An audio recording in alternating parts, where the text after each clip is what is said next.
Bah, salut à tous, on se retrouve pour le troisième jour sur la caisse.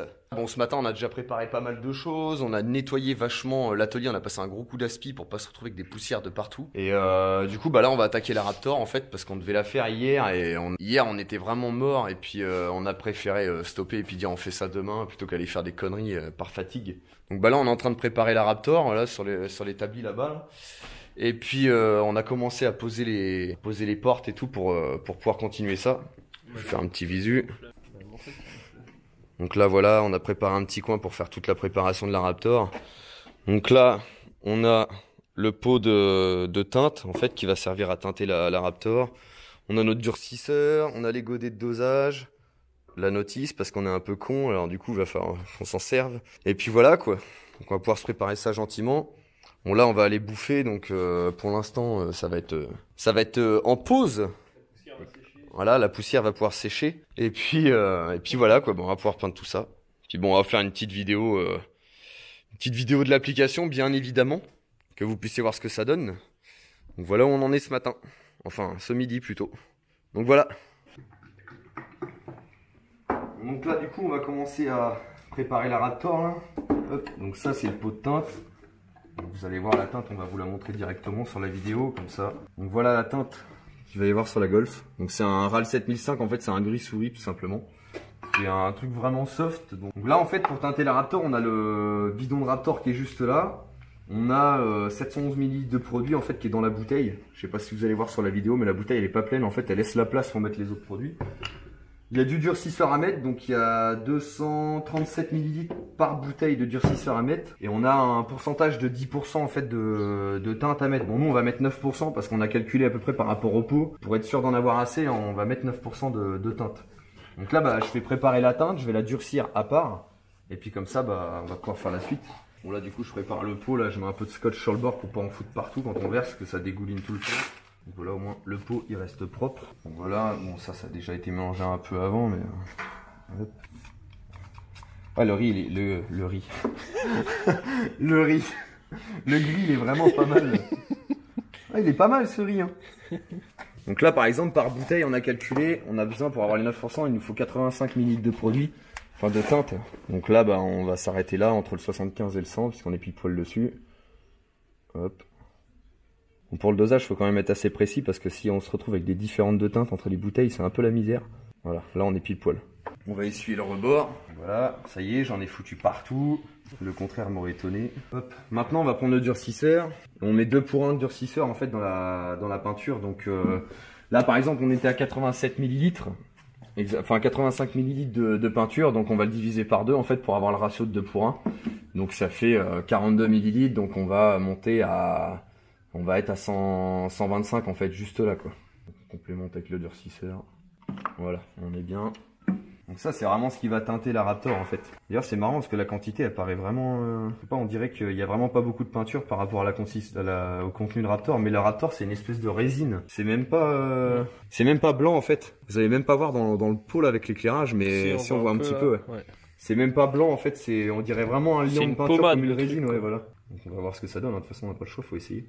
Et là pour les premières applications, la première bouteille qu'on prépare, en fait, ce qu'on va faire, nous on va la diluer, on va préparer toute la bouteille, on va en verser dans un godet plus gros et on va la diluer pour que ça passe dans un pistolet. Parce que toutes les petites parties et tout, on va d'abord tout appliquer au pistolet, les parties détaillées, les endroits qui sont pas trop accessibles pour balancer avec le pistolet anti-gramme, on va balancer ça au pistolet normal. Hop. Donc voilà, là on a activé la peinture. Puis bah maintenant on va doser la Raptor. Donc on met ça à part. Donc la Raptor là pareil, il y a un gobelet en fait qui est fourni avec et par bouteille. Il y a un fill line ici là. Donc le trait de remplissage, voilà 237 ml. En fait c'est la dose qu'on met par bouteille. Donc dans chaque kit, par exemple là dans le kit, il y a 4 bouteilles. Donc là voilà, il y a 3, là plus celle-là 4. Et on a du coup à chaque fois on a 946 ml de durcisseur qui est fourni par kit. Donc normalement on a pile poil ce qu'il faut, voire un peu plus je crois. Un tout petit peu plus. Hop. Donc là bah pareil, on va juste remplir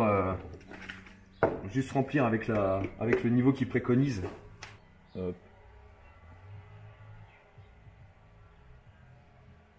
Voilà.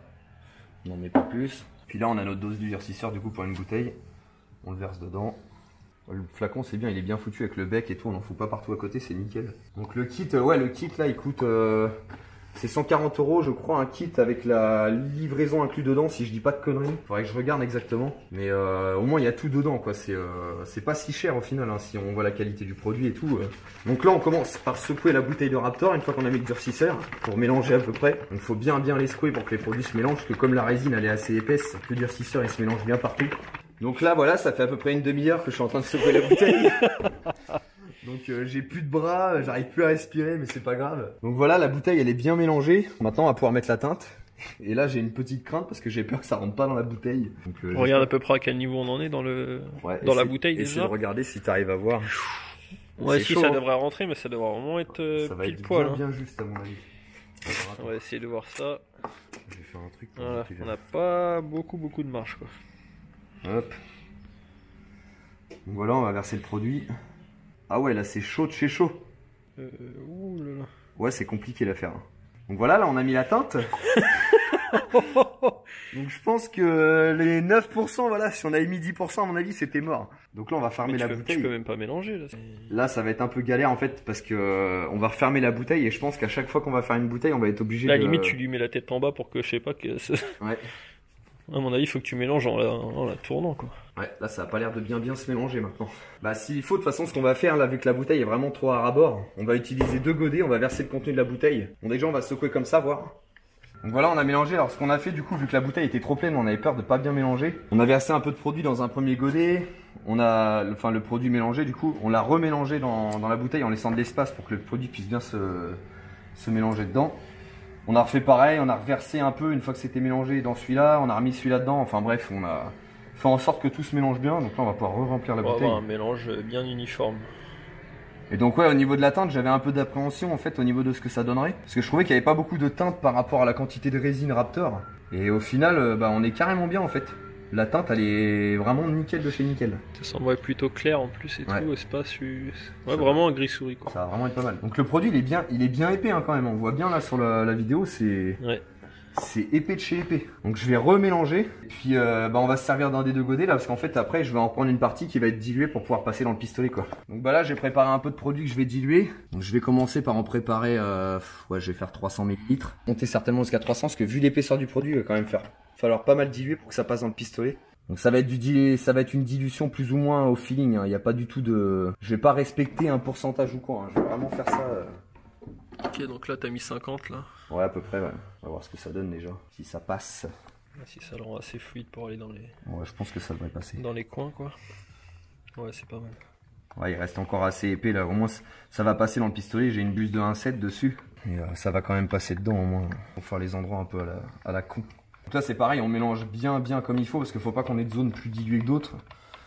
Une fois dans le pistolet, voilà quoi. Donc là, le produit, du coup, le diluant, ça éclaircit pas la... Non, ça modifie pas la couleur. Vu que c'est translucide, en fait, c'est juste ça dilue. En fait, le diluant, il sert juste à... Parce que j'imagine que les gens ils vont se poser cette question du coup. Le diluant, il sert juste en fait à liquéfier le produit et même des fois, on s'en sert pour que un produit s'évapore un peu. Ouais, c'est transparent, donc de toute façon, ça a pas d'action. Ça a pas d'action sur la teinte. Bon là, du coup, ça va être bon. Bon, d'habitude, normalement, les peintures, on les filtre. Bon là vous m'entendez mal parce que j'ai le masque sur le bec. Et d'habitude les peintures on les filtre avant de les mettre. Et comme là c'est vachement épais, je vais pas m'amuser à la filtrer. De toute façon le but c'est d'avoir du grain. Donc même au pire s'il y a un morceau dedans, bah ça fera partie du grain. Ça sera l'effet jurassique. Tu vois. Exactement.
Bon, du coup, on en est où là?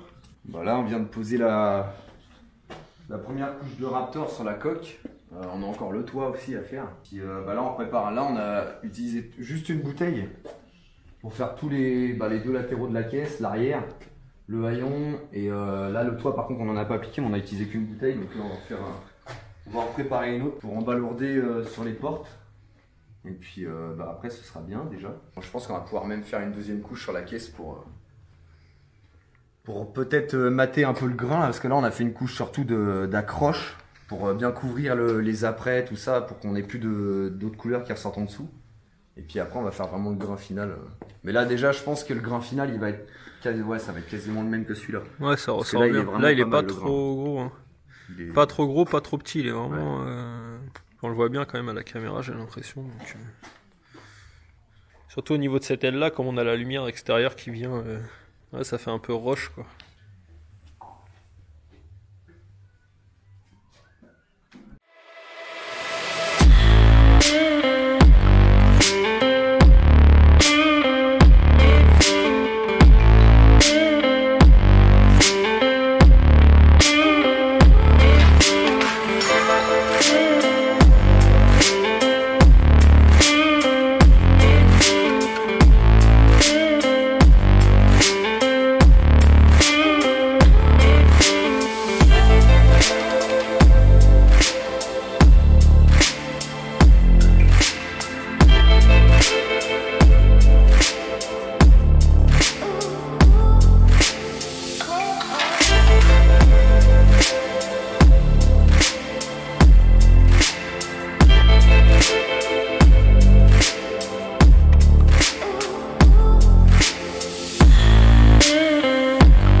Bon donc voilà, la Golf est passée à la Raptor entièrement. Donc on a terminé toute la coque, les portes pareil, tout ça, tout est peint. On voit encore mes doigts, c'est pas grave. Donc les portes, tout ça, tout est peint. On n'a plus qu'à attendre que ça sèche bien pour pouvoir au moins remonter les portes sur la caisse. Ensuite on va attaquer les trains roulants. Enfin je dis on, mais là je suis tout seul parce que j'ai le frangin qui est reparti. Donc du coup je vais devoir terminer tout le remontage tout seul. Donc je pense que ça va être un peu galère. Mais bah il n'y a pas le choix malheureusement. Donc il me reste encore le moteur. J'ai un coup de propre à lui mettre parce que je rappelle c'est pas une restauration. On fait juste un gros coup de propre sur la caisse. Donc il y a le moteur encore à décaper un peu pour repeindre quelques éléments pour que ça fasse quand même plus clean, parce que j'aime pas ça ouvrir un capot et avoir un moteur qui est ouvert dégueulasse. Ensuite tout ce qui est remontage, j'ai encore un peu de Warrior à faire aussi sur tout ce qui va être extension d'aile. Elles vont être peintes aussi à la Warrior, les baguettes vont être peintes à la Warrior. Et puis on va avoir aussi le pare-buffle, vous pouvez sûrement le voir juste là. Donc le pare-buffle il va être fait à la Warrior également. À la base, je voulais le faire en noir avec un vernis, mais le problème c'est que ça va beaucoup trop s'abîmer avec le temps, les lavages, tout ça, ça finit par se rayer et au final c'est pas propre. Donc je vais plus partir sur de la Warrior, au moins ça va être le lavage va se faire facilement. Et puis bah voilà quoi. Donc je vais vous faire un tour de la caisse quand même. Donc voilà ce que ça donne. Hop. Donc au niveau du grain, ouais, on a fait un grain qui est relativement fin. Alors sur les vidéos, on a remarqué que ça paraissait gros en fait. Et ça fait un peu un effet pailleté, mais en fait le grain est quand même relativement fin. Donc ça fait vraiment propre. Hop. Donc voilà ce que ça donne. Donc le rendu est vraiment pas mal. Donc là c'est pareil, on a les portes là qui sont prêtes aussi. Hop.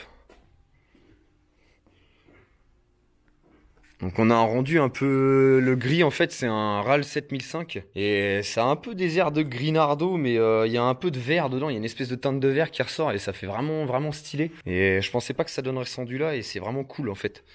Dans l'ensemble ça fait vraiment un bel effet quoi. Donc voilà, c'est la fin de l'épisode 3. Enfin, épisode 3 ou 4, en fait, ça va dépendre de la chronologie parce qu'en fait, je parle en jour 1, jour 2, jour 3 quand j'étais avec mon frangin.